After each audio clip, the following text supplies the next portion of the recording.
Okay, how are you guys today?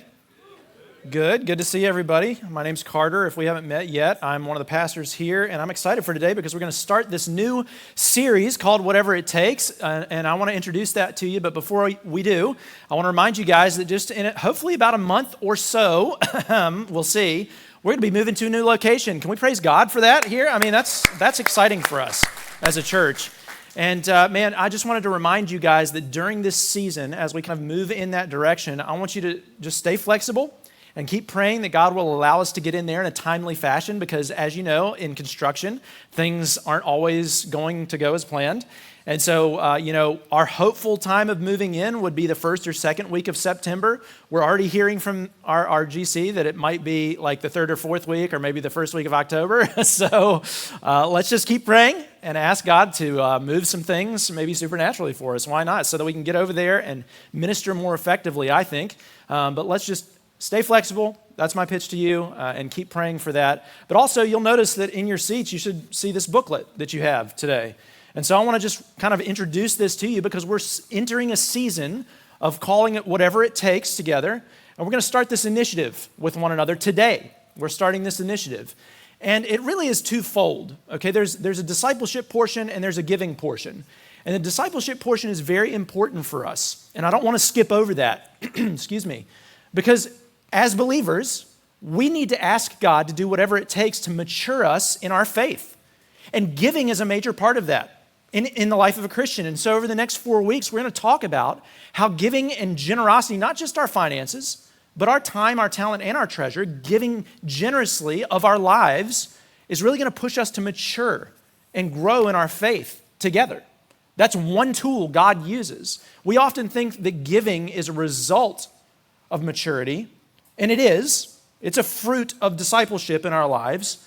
But giving is also a tool that God uses to mature us and grow us and disciple us in our faith. And so it's twofold here. There's the discipleship side of that we need to pray and ask God to mature us. But then there's a giving initiative to this. And because it's expensive in this world, is it not, for all of us? But ministry costs money. And so if we're going to reach more people, we want to grow in our money and our giving here as a church. Ministry costs money, but so does moving. Moving is expensive into that new location. So in the coming weeks, what I want to do is encourage you to learn what it looks like to give generously, not just with your finances, every area of your life, but we're going to let our finances lead us out in that over the next 4 weeks. We're going to talk about that specifically, what it looks like to make more disciples. So in this initiative, we're praying for those twofold type of things. We're asking God to do whatever it takes to mature us and to make more disciples through us. You'll see that in your booklet. So what I want you to do is just hold on to this thing, take it home with you, read through the whole thing. You'll see a commitment card that we'll get to here on August 25th. So mark that down in your calendar now and make that a priority. If you're not going to be here in the coming weeks, make sure you're listening to these online. Make sure that you just engage with us through this season because it's going to be really important for us as a church moving forward. Because if we're going to get into a new location, what we don't want to do is idolize that. What we want to do is ask God to make sure we're maturing through that and that He uses us to make more disciples, but as a result of the maturity that He does in our lives. So those are the two things we're going to be talking about over the next few weeks, over the month of August. You can take that booklet home, read through it, pray through it, take notes in it. As a matter of fact, you can turn to page 15 today if you want to take notes in it.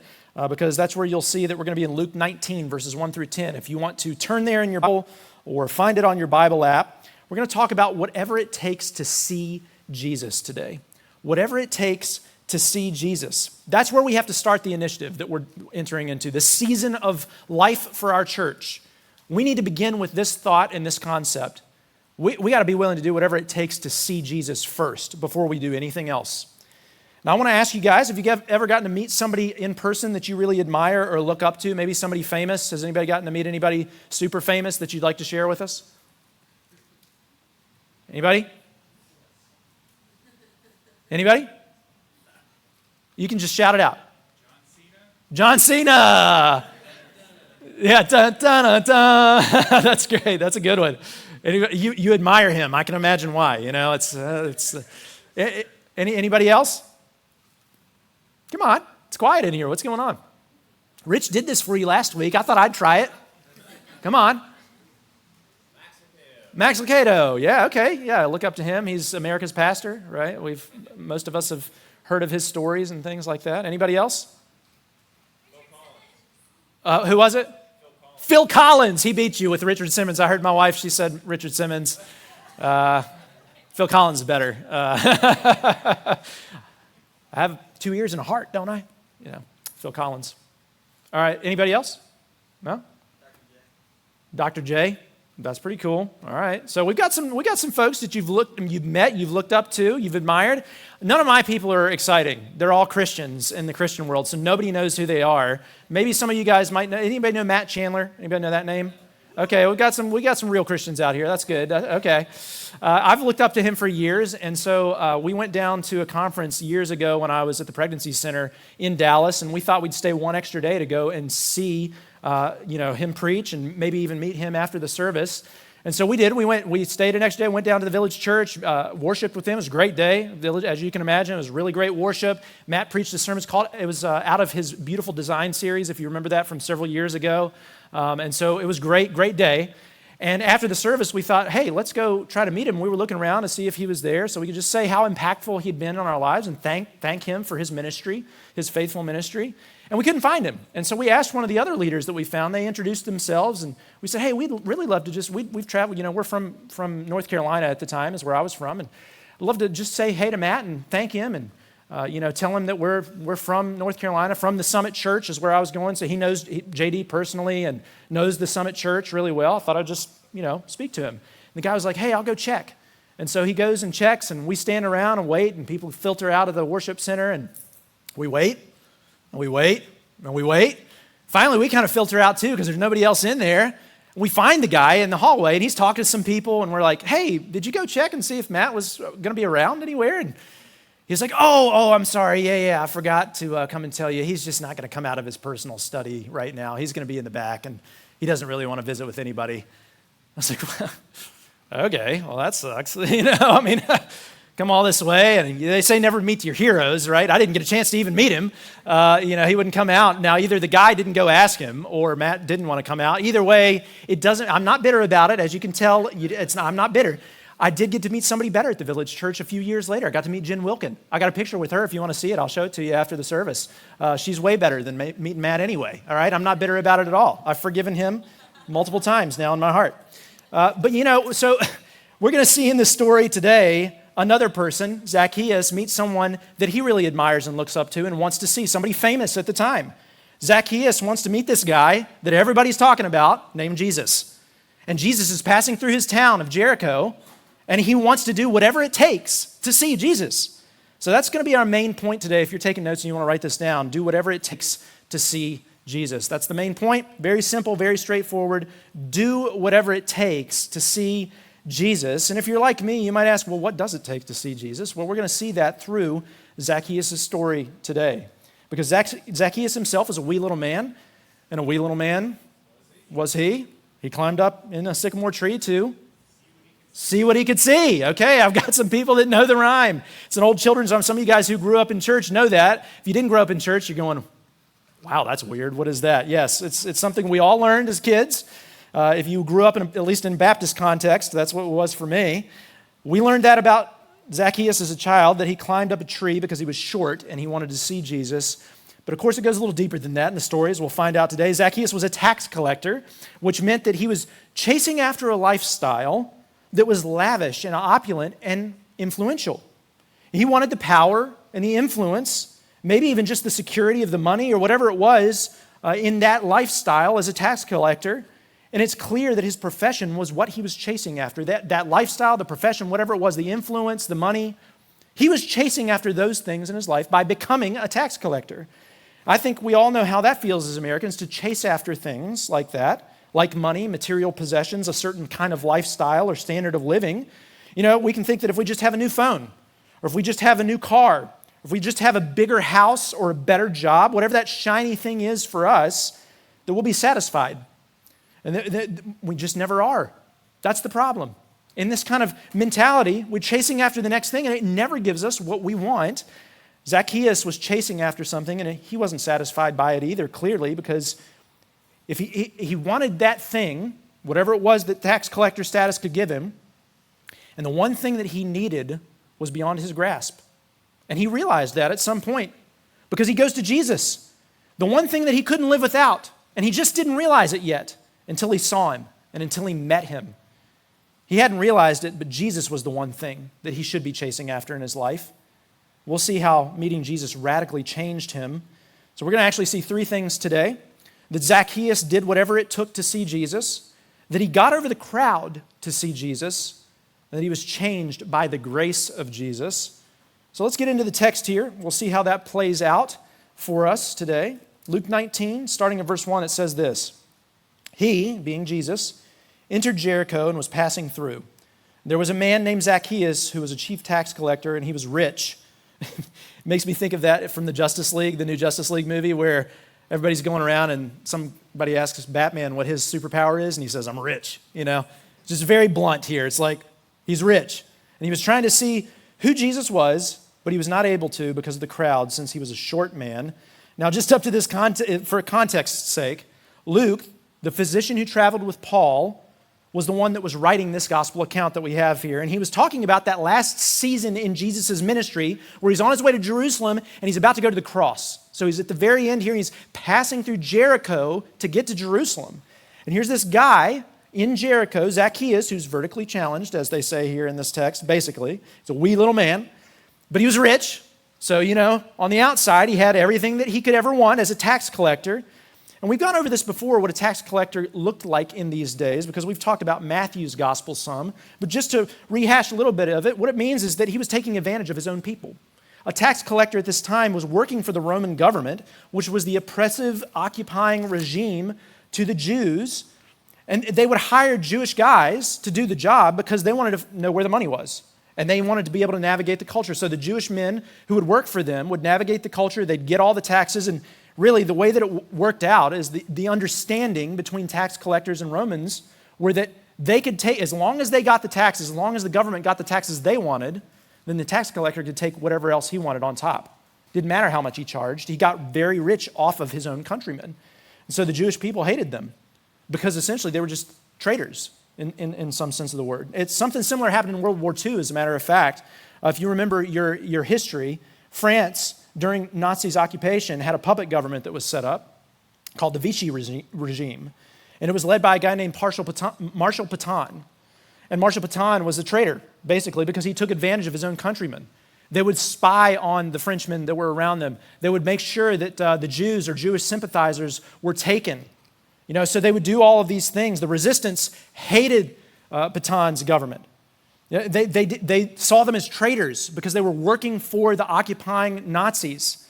And so tax collectors were something like that to the Jews, which means Zacchaeus had likely stolen from and cheated and disadvantaged many of his fellow countrymen during the process. And of course, when Jesus comes along and there's this massive crowd, they don't want to let him through.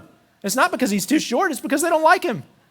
And yet Zacchaeus was intrigued enough about Jesus that he did whatever it took to see him. Verse 4 says, so running ahead, because the crowd wouldn't let him through, he climbed up a sycamore tree to see Jesus, since he was about to pass that way. You can imagine how ridiculous this would have looked. This rich guy, who'd pretty much, this important position as a chief tax collector, it says here, one of the most important cities at the time, commerce-wise, economically. Jericho would have been a lot like a New York City or a D.C. to us, perhaps. He was willing to climb a tree so he could see this famous guy passing by. He was essentially willing to embarrass himself to get a look at Jesus.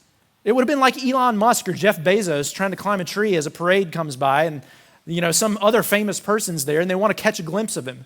It's just like it wouldn't happen, right? It's almost unbelievable. It's unthinkable that he would embarrass himself this way. Even in our culture, climbing a tree is something that kids do in order to see over the crowd or something like that. We wouldn't climb a tree to see somebody famous passing by, at least not most of us, if we're normal, okay? Just putting that out there.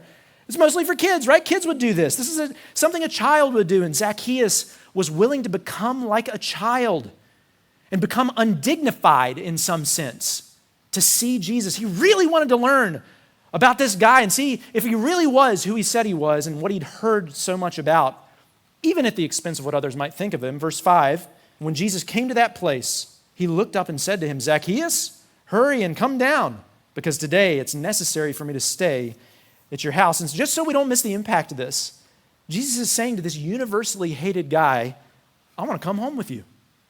I want to get to know you. I mean, that was a huge deal in this culture anyway, to go home with someone and eat with them. It's kind of a big deal for us too. I mean, I don't know about you, but I don't go over to other people's houses unless I want to have a relationship with them, or probably already do have a relationship with them. Or I don't invite other people over to my house unless we want to have a deep relationship and get to know those people really well. And so Jesus is saying, I want to get to know you, Zacchaeus. I want a relationship with you. And just think of this scene. You can imagine what's going on here. This huge crowd of people is all coming down the street in the middle of Jericho. People, you can't stir them with a stick. He can't get around. He's trying to get through people, and they're like shoving him out of the way. And he probably can't see Jesus over all of these folks, even on his tippy toes. And so he climbs up this tree, and then all of a sudden, the crowd stops because Jesus stops. And you can imagine there's like a hush or a silence over the crowd as Jesus said, hey, let me go through here. And so everybody's quiet, and he's parting the crowd until he comes to the tree, and he looks up at Zacchaeus, and out of all of the people here, out of all the people that are around him and surrounding him, he says, hey man, I want to get to know you. Why don't you come down? Let's go eat together. I mean, it's kind of crazy. Denzel Washington kind of did this one time with a paparazzi photographer. I saw a little video clip of him doing this a few weeks back. I thought it was interesting. Denzel is one of the best actors of all time, right? Yeah, that's what I thought. I mean, he's like the best. And he's getting into his car after a long day of shopping in LA, and he stops, and he talks to one of the paparazzi that he's never seen before. And he just says, hey, what's your name? And she says her name, and he says, well, what are you doing here? I've never seen you. And she starts talking to him, and they have a conversation. He just takes a genuine interest in her because he'd never met her before, and he'd never seen her. And then people start coming up, and he's signing autographs, very patient, very kind. This very famous, I would say important in our culture anyway, guy, Denzel, just takes a moment to ask her about her, not talk about himself. He's selfless in this moment. Jesus was doing something similar here. He stopped what he was doing on his way to the cross, essentially. He looked up and he engaged with Zacchaeus, somebody that nobody else would have thought to engage with, and basically said, I want to spend time with you, man. Let me get to know you. Verse 6, as a result, he quickly came down and welcomed joyfully. That's going to be a key here. Zacchaeus was joyful. All who saw it began to complain, well, he's gone to stay with a sinful man. But Zacchaeus stood there and said to the Lord, look, I'll give half of my possessions to the poor, Lord. And if I have extorted anything from anyone, so if I've stolen anything, I'll pay back 4 times as much. Today, salvation has come to this house, Jesus told him, because he too is a son of Abraham. For the Son of Man has come to seek and to save the lost. I mean, Jesus was making a huge statement there about, not just about Zacchaeus, but about what he'd come to do in the world and who he had come for. People like Zacchaeus to seek and save those who are lost. So I've got 3 points for us today, and then some applications we'll make. But the first point is this: Zacchaeus did whatever it took to see Jesus. So what does that mean? Well, he was willing to keep an open mind and see if Jesus really was who he said he was. If he'd heard all these things about Jesus, he wanted to find out if they were actually true, which means he was hungry enough to seek Jesus out intentionally, even if it humiliated him, even if it caused some people to look at him funny. All he cared about was finding out about who Jesus was. And this is actually how anybody has to come to Jesus, even today. There's a great book called I Once Was Lost, what postmodern skeptics taught us about their path to Jesus. I've referenced this to our church before. It was written by some guys who worked in the college ministry, InterVarsity. They worked in it for about 20 years, and so collectively they got together and put these things together to see how people came to faith in Christ in their experience. And across thousands of interactions over 20 years, they all came to the conclusion that people have to cross what they call 5 thresholds if they're going to come to know Jesus. These 5 thresholds, each person has to move through in their faith journey, and each threshold is a work of the Holy Spirit. So they freely admit that nobody can force those thresholds on someone. They have to be a work of God moving in their heart, and yet they're very observable thresholds that actually occur in people's lives if they come to know Jesus. These are the 5: distrust to trust, complacency to curiosity, closed to change to open to change, meandering to seeking, and then actually taking a step of faith and entering into the kingdom. Those 5 thresholds are things that everybody has to go through. Now, whether they go through them quickly, whether it takes them years to go through, I won't explain every single one. You guys can read the book. I Once Was Lost. Look it up and go read it, and if you want to find out about them all in detail.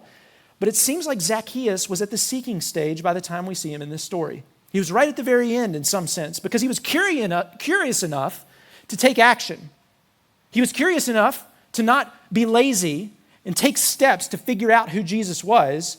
And he really didn't care what other people thought. He was willing to embarrass himself. So he was willing enough to change, to humble himself in order to seek Jesus. And then all he wanted to do was see who this Jesus guy was. So he is intentionally seeking him out by climbing up the tree and making this happen now on his own.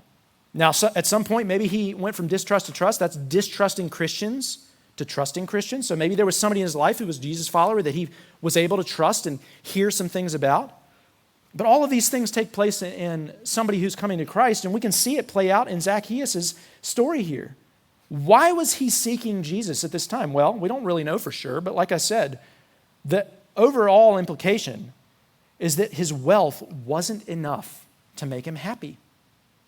All of the possessions, the status as the chief tax collector in this major city, Jericho, these things were not enough. Luke gives us the details to make this the case. His lavish lifestyle and position as a chief tax collector just could not satisfy his needs. He was chasing after that life, and it wasn't enough. Oftentimes in America, we think that living the American dream and living the good life is going to be enough for us. We call it, quote, the good life. As long as we can pay our bills, as long as we can get what we need, as long as we can have the lifestyle and chase after those things, we'll be happy. We'll be satisfied. And maybe we will be for a while, but inevitably it lets us down every single time. We think that if we could just get to that next stage of happiness, that next stage of wealth through material possessions or through, having more money in our bank account or whatever it is, then we'll be good, then we'll be secure, then we'll be happy. And you might work hard to get into the right college, and if you can just get into that right program, then you'll be happy because that'll lead to the good life. Or if you can just get the right job coming out of college, then you'll be happy because then you'll be able to live that good life. Or if you can find the right spouse, or if you can find a better car, or if you can get into the bigger house, or if you can do whatever it takes to get to that next stage in life that you're chasing after, then you will be satisfied and happy. What is that for you today? Is there something in your life right now that you're chasing after that you think will make you happy? I know I don't look that old yet, I hope. I hope I'm not speaking out of turn in saying that. You can't see all the gray up here. But I know I don't look that old yet, but I have lived long enough to know this, that whatever you're chasing after, if it's not Jesus, it can't give you what you want. If you're not chasing after Jesus, whatever else you're chasing after, it's not going to give you what you want. I heard a good story from a pastor this week that I thought was really helpful. It's about dog racing. Sorry if that offends you. It has been made illegal in all states in the United States except for one. I'll give you the guess. You can probably imagine it's West Virginia. Okay, so it's very West Virginia of them to allow dog racing to still be legal in their state. But anyway, if you've ever seen it on videos and things, I've seen it before. Dog racing is really interesting because what they do is they line all the dogs up in their kennels or these gates, and then they shoot a lure out of a hole, and it goes around this rail around the racetrack, and the dogs chase that, and that's what they're running after. And so these dogs, when they see the lure come up out of the track, they get really excited. They're ready and chomping at the bit. They're ready and raring to go. And then the gates open, the lure takes off, and they chase after that thing all the way around until it goes into another hole. And then the race is over. Whoever wins, wins. And then they come back the next day, and they do the whole thing over again. And what the dogs are doing is they're chasing after a lure, that's what it's called, that they'll never be able to catch. And that's what they're running after. And that's what it's often like for us in the American context. We keep chasing after these things that we think will make us happy, that we want to try to get, and they just never will make us happy, even if we get them. That's the whole thing. Zacchaeus had learned this here. He'd learned that what he had been chasing after was not making him happy. It wasn't satisfying him. And in those moments, where we might catch those things. And that's what's interesting about the dog racing. They say that if a dog does actually catch the lure for whatever reason, by mistake, it's usually a mistake, malfunction in the track, or maybe the dog got a better start than they thought that it did and it caught that lure, they say they have to retire it from racing immediately. Because once it catches that lure, it never races the same way again. It never runs the same way again. It just doesn't have the drive. Because it caught the thing, and the thing was lacking. That's how it is for us. Even if we do happen to catch the thing that we're chasing after, we get the wealth, we get the status, we get the position, it's just never enough. It never satisfies us the way that we think, and we're never going to live the same way again. And Zacchaeus had gotten here. He's like, man, I'm the chief tax collector in one of the most important cities in the entire region. I work for the Roman government. I have all the wealth, all the status. I have everything that I could ever want, and yet I'm still not satisfied. And there's something that told him in this moment, in his heart, he knew that he needed something else. He needed to chase after something better. And so he started seeking Jesus. For whatever reason, we don't know why, who shared it with him, who told him Jesus was going to be here, maybe he just heard it. We don't know why God was working in his heart, but God was. He was doing something. He called Zacchaeus to seek after Jesus, and he did. He answered that call. And I know that there are some of you that might be sitting here today that feel the same way. Maybe some of you feel like something's just not right. You feel restless. You're just not sure what it is, but you're chasing after something, and it's just not enough. It hasn't been enough for years. Maybe you've gotten a taste of it, and it just didn't satisfy you, and so now you've got to go deeper into something. And it's not taking you into good places. Whatever it might be for you, you're chasing after something, and you want a glimpse of something better.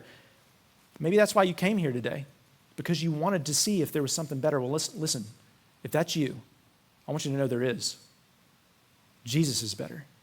He's the thing that you should be chasing after, that you've always wanted, but maybe you never knew it. I want you to know that there are a couple of obstacles that you're going to have to overcome, though, if you do seek out Jesus. And one is one that we've been dancing around, but just to put words to it, it's your own pride. That's really the first thing that you have to, the big obstacle is your own pride. You got to be willing to change and humble yourself and come to Jesus no matter what. Just seek him out no matter what it looks like. No matter what you have to do to find out the truth, do that. But it does take overcoming your own pride. But then the second thing that you have to get over, the obstacle that you might have, is the crowd that surrounds Jesus. And so that's the second point that we can make for today. Zacchaeus had to get over the crowd. So Zacchaeus got over the crowd to see Jesus. He did whatever it takes, including putting himself and his own pride to death. But then he had to get over the crowd to see Jesus, because not everybody in the crowd might have been like this. But Luke does say here that they were pretty upset when Zacchaeus got the invitation from Jesus. This crowd around Jesus were people who were crowding out folks like Zacchaeus that wanted to see Jesus. They weren't interested in knowing him and being in a relationship with him. They just wanted to see what they could see. They wanted to see what Jesus was going to do. They wanted to maybe see the healings that he was going to do, or be healed themselves. They wanted to see the miracles that he was going to perform, or, have him do that for them. Or maybe even some of them were drawn to the drama that came with Jesus' opposition from the Jewish religious leaders of the time, and they wanted to be there for that and see what was going to happen. But this was a crowd of people that were around Jesus, but they weren't really following him, or they didn't really want to know him or have a relationship with him, and we see that from their reaction with Zacchaeus. But whatever the case, the crowd were spectators, and they were crowding out people who actually wanted to meet Jesus and see who he really was. The crowd was actively keeping Zacchaeus from Jesus on purpose. And Luke is very intentional to say that he was short, right? We talked about that. Why in the world wouldn't the crowd let Zacchaeus go up front? I mean, if I'm at a parade and I have my kids with me, they're a lot shorter, I'm going to put them in front of me so that they can see the parade, right? It's not a big thing. Even if somebody's short, one of my short friends comes, I won't say any names from the congregation. If one of my short friends comes along and they want to see, because they can't see behind me, and I want to show that, yeah, come up front. Why would that be a big deal for the crowd? It's because they hated Zacchaeus. He's the tax. They didn't want him to see Jesus. They didn't want him to experience the miracles. Listen to me. They didn't want him to experience the good things that Jesus was doing. They didn't want him to experience healing. They didn't want him to meet Jesus. And I think that's the sad thing about this. You can write this down this way. Religious people are a barrier for the lost to see Jesus. Religious people are a barrier to the lost seeing Jesus. And guys, it's always been that way. And I know we talk about that a lot here, but that's because that's what we see in our American culture today. That's what we see in churches all across our city. That's what we see in churches all across our nation. It hasn't changed. There's so many so-called Christians around that don't think there are people that are worthy to see Jesus. They don't want some people in our culture meeting Jesus. They don't want him to come into Jesus' presence. They've created a country club. You have to look a certain way and act a certain way and sound a certain way if you want to be in. They're religious. So they think they're better than people because of what they do and how they follow Jesus themselves. They're a part of the crowd. And they'll say to people like Zacchaeus, oh, they're too far gone. They're too much of a sinner. Can't be around them. Want to make sure I don't get tainted by them. They're so in sin that they can't come to Jesus unless they clean themselves up, buddy. You can't come to church unless you look a certain way now, unless you make certain decisions. Listen, I know we all do this at times. That's the scary thing. See, religious people feel like it's their job to point out the wrong in everybody else. How often do you and I do that? We do that sometimes, don't we? We act self-righteous. We all act better than others at times. But if you want to know whether or not this describes your relationship with Jesus right now, just consider what you believe about the word sinner. When I say the word sinner, what do you think of immediately? Jesus tells a story about this just before this in the chapter before. He tells a story of a Pharisee and a tax collector, and I'll read it. He says, 2 men went up to the temple to pray, one a Pharisee and the other a tax collector. The Pharisee was standing and praying like this about himself: God, I thank you that I'm not like other people, greedy, unrighteous, adulterers, or even this tax collector. I fast twice a week. I give 1/10 of everything I get. But the tax collector, standing far off, would not even raise his eyes to heaven, but kept striking his chest and saying, God, have mercy on me, a sinner. I tell you, this one went down to his house justified rather than the other, because everyone who exalts himself will be humbled, but the one who humbles himself will be exalted. So when I say the word sinner, what is your first inclination?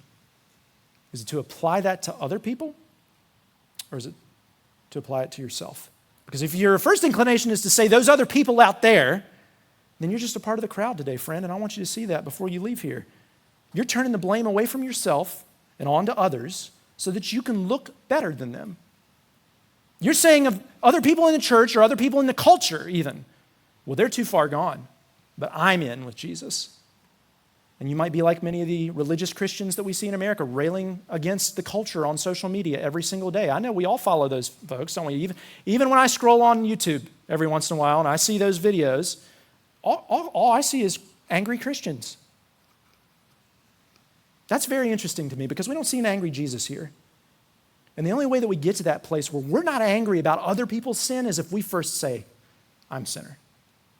When we hear the word sinner, we think, that's me. That's me. And if you do that, you'll be like Zacchaeus and you'll be open to receiving Jesus' grace, which he shows here that radically changes Zacchaeus' life. So that's our final point for today. Zacchaeus was changed by the grace of Jesus. Zacchaeus was changed by this grace in this moment. The most amazing thing is that while Zacchaeus was looking for Jesus, Jesus was actually looking for him. Isn't that beautiful? It was that radical grace that led to his transformation and led to his response. Notice how we didn't skip any verses here, by the way. This is called expositional preaching for a reason, because we're exposing what the text says. And so I'm walking through the text. We're trying to figure out why Luke wrote it to us. We want to understand what it means here. And what we see is that Jesus didn't say anything to Zacchaeus like, hey, Zacchaeus, you come down right now, mister. You're in trouble. Hey, man, you've been doing wrong. You've been living this way. You're a tax. Hey, you've been taking advantage of people. You need to come down and stop right now. That's not what he said here, is it? You need to start doing all the right things so that I can go to your house. I'm going to take you to your house and teach you what it looks like and how to be a Christian by following X, Y, and Z. He didn't say any of that, did he? What does Jesus do? He says, hey, man, let's go eat. Let me get to know you. Let me get in a relationship with you. He shows him genuine love and grace and invites him in to his life. It says in the text, the crowd was put off by that. And as Jesus, they're looking at this holy teacher going, well, he should know that that's a sinner. Why would he go and hang out with a guy like this when I'm here? I've been following him for the last several miles. I've been saying nice things to him. I've been inviting other people to come into the crowd that are a part of the Jewish, culture. I've been doing all these things. Why is he inviting Zacchaeus? The crowd, and I dare say you and me, would have probably wanted Jesus to chastise this sleazy, traitorous guy. Tell him what's what. Not befriend him, chastise him. But thank God Jesus is not like us, right? There's no condescending words. There's no criticism. There's no spouting off rules of things you got to do now. Jesus simply said, I want to get to know you. Let's go eat. Why? Well, the text tells us right here at the end, because Jesus came to seek and to save the lost. That's why. Jesus came to seek and to save the lost. He didn't come to those who think they're healthy. He came to those who know they're sick. We see him do this all throughout his time in the Gospels. He would always leave the 99 to go seek out the one. That's him doing it right here. He would go to the outcast. He would go to the marginalized. He would go to the outsider. Even if those people had made themselves outsiders by the profession that they chose. Jesus was always pitting the religious hypocrite against the repentant sinner. Isn't that really interesting? I mean, we see it in the Pharisee and the tax collector praying in the temple. We also see it in Luke 7. He chastised the religious Jewish leader at whose house he was eating at when this woman came in and wiped his feet with her tears. He pitted the religious leader against the broken woman from the streets. Or Luke 10, he tells a parable about a good Samaritan who's supposed to be the enemy of the Jews, and he pits that against the Levite and the priest who come along and don't do anything. In Luke 15, he talks about a prodigal son who went and squandered everything, living licentiously. But he compared that to the religious hypocrite of a brother that he had at home. Isn't this very interesting? Jesus always says to the immoral, to the sexually deviant, to the religious outsider, I want to get to know you. I'm here for you. And Jesus is saying that to you today, if you'll believe it. If you're willing to see your need for him today, if you're willing to seek him out, he's here, and he's already seeking you. See, that's what Zacchaeus experienced here in this story. He's looking for Jesus, and Jesus found him already. It's like looking through a pair of binoculars, and you're scanning, the hillside, and then all of a sudden you come across somebody else who's looking back at you already in binoculars, You thought you were looking around to see what you could see, and you found out that they were already looking at you. That's exactly what he experiences here with Jesus. He's like, man, I just need to see something better. There's got to be something better out there. And then he looks straight in the face of Jesus, and Jesus is looking right at him. Come with me. That's what Jesus does for us. If we'll experience that ourselves, if we'll accept that grace. Because what does Zacchaeus do here? He's like, man, let's go. And then there's joy as a result. Jesus is saying to you and me today that we can have that same joy if we'll put our faith in him, if we'll accept the grace that he's offering us and get to know him. Zacchaeus thought he was looking for Jesus. Jesus was looking at him. And that grace is what transformed his life. See, Jesus showed such grace to a sinner, like Zacchaeus, like you and me, because he became sin for us. That's why he could do it. He knew what he was going to do for us. See, Zacchaeus was too short in the story to see Jesus, but you and I are too short to see Jesus as well. This is what Romans 3:23 says. All have sinned and fallen what? Short of the glory of God. We're all like Zacchaeus. That's what we're supposed to see in the story from Luke. If we're all like Zacchaeus and we're sinful, we have to be willing to admit that and become like children, undignify ourselves, have simple faith, and trust that Jesus is who we need to chase after and run to now. That he's the one that's going to satisfy us. Zacchaeus climbed a tree to see Jesus, but Jesus climbed a tree to see Zacchaeus. He traded places with Zacchaeus, and he does that for you and me. Jesus climbed up on the cross, that old tree, so that you and I could be brought into his home with him and eat a feast with him in heaven forever. He took all of God's anger and wrath on himself for our treachery, for our sin, for the things that we've done against God. And he satisfied God's justice for us so that all that's left for you and me is his grace. That's the beauty of the gospel that we believe. All we have to simply do is receive that grace and accept that invitation that he offers. And when we do, man, it'll change our lives, not just our behavior, though it might do that over time. But we got to get the order right. Because it doesn't just change our behavior, it changes our motivations. It changes our desires. It changes our heart. What we want. What do we want to chase after now? Do I want to chase after those other things, or do I want to chase after Jesus? It changes everything about us. Here's how you know whether or not you really have accepted Jesus' offer of grace in your life. It's not by behavior change, and I'll tell you that. The Bible is very clear about that. The Pharisees looked like they were doing all the right things, but they were whitewashed tombs that had dead men's bones inside, is what Jesus told them. You can look right on the outside. You can behave in the right ways. You can tithe the 10th of your money like they said. Doesn't mean anything. How do you know? Well, it's because of the inclination of your heart. Now you have an immediate impulse to two things, justice and mercy. And they're two sides of the same coin, and that coin is grace. You have an immediate impulse for grace because you've been shown grace, and so you can write it like this: an impulse for grace is the sign that grace has actually saved you. That's how you know. Because now you want to show grace. You've been changed from the inside out, and so yeah, that will change your behaviors over time, yes. But you can't look at behavior change, you got to look at the heart. Do you understand the grace that you've been shown? Why does Zacchaeus immediately give away all of these things? He immediately offers restitution for those that he stole money from. That's justice. But then he also wants to give away half of what he owns. That's mercy. Grace is where justice and mercy meet. That's what happened in the gospel for us. God's justice is satisfied, and he gives us what we don't deserve. He gives us eternal life with him. That's such grace. See, the law can't elicit that kind of response in your life. That's behavior change of a different kind, okay? When you change what you do because you know something different and you believe something different. I mean, giving somebody rules and telling them what they must and must not do, that cannot elicit the same kind of response that Zacchaeus had in this moment. Because he went so far beyond the law and what the law required. Because he understood grace. The law is not enough.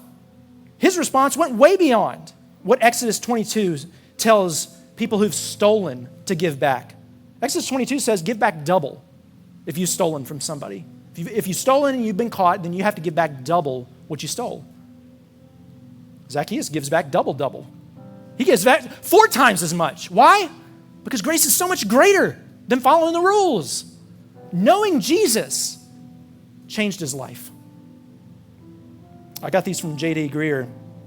The law tells us what we ought to do. Grace changes our heart so that we want to do it. The law is like the railroad tracks that point us in the direction that we should go, but it's powerless to move the freight along the tracks. Grace is the power that moves the load along the tracks. It's the power. The law commands us to act like God, and in the process reveals how utterly unwilling and unable we are to do that. But grace transforms us to be like God so that we obey his commandments from the heart, naturally, simply because of what we believe. Or to quote the reformer Martin Luther, the law says, do this, and it's never done. Grace says, believe this, and everything is already done. Meeting Jesus didn't lead Zacchaeus to feelings of guilt and shame. Have you noticed that? Does that characterize your relationship with Jesus right now? Or your experience of church, or your experience of Christian? Are you characterized by guilt and shame that you feel? Because that's not how Zacchaeus felt. It says he responded joyfully. He wanted to, and he said, look, Lord, look. We miss it in the translation here from the Greek. But he's using it like a little child would. Saying, look at what I've done. Look, I'm going to do this because of what you've done for me. He responds joyfully. Led to that joy, that satisfaction, that happiness that we're all looking for, that maybe we didn't realize we were going to find in Jesus. It's what the old Scottish Puritan Thomas Chalmers called the expulsive power of a new affection. He said in his famous sermon at the time, and you can write this down as a point of application for us today, the only way we overcome sinful desires is by replacing them with a stronger desire. That's the only way that we change. So if we have stronger desires, when Jesus showed us his unmerited grace, is that what's changing your life right now? Because Zacchaeus saw how empty his love of money and his lifestyle that he'd been chasing after was. Are you seeing that today? Have you been chasing after something else that you know is just not going to satisfy you? Man, don't keep doing that. Don't keep chasing after that. Come to Jesus today. Remember, maybe you've even tasted and seen how good he is, and maybe you've forgotten. Come to him. He wants you. He's looking right at you today, going, I'm here for you. You don't have to feel guilt and shame. You can feel joy as a result. So today, as we apply this to ourselves, look at the grace Jesus is offering you. Respond with a desire for him above all. See what he's done to meet you and bring you into his family. Let that grace overwhelm you today and give you such joy that you can't contain it any longer. Yeah, it's going to change how you live, but don't worry about that right now. You can go and read the Gospels and see what it looks like to live as a Christian, but I promise you, if you get the grace, it doesn't matter. You'll do it anyway. It's just going to naturally come out because you've been shown grace. You can't help but let that overflow out of you. God will change the way you live. Maybe here you've identified yourself as maybe one of the crowd. Maybe you say, yeah, maybe I'm one of the religious crowd. I've been thinking and living religiously. I've been living by guilt or fear or shame. Man, I would just encourage you, if that describes your walk today, go to Jesus. Do whatever it takes to see him today. Humble yourself. Recenter yourself on the gospel, whatever it takes. Become like a little child and put your faith in him again. But maybe you're here today and you identify more with Zacchaeus, a man hated by nearly everyone, rejected by his neighbors, probably shunned by his family members. Maybe you feel hated and rejected and shunned today. Maybe you feel outcast and marginalized. I want you to know Jesus accepts you and loves you by his grace if you'll accept him into your life. If you're willing to enter into the relationship he's offering you, he's there waiting for you with open arms.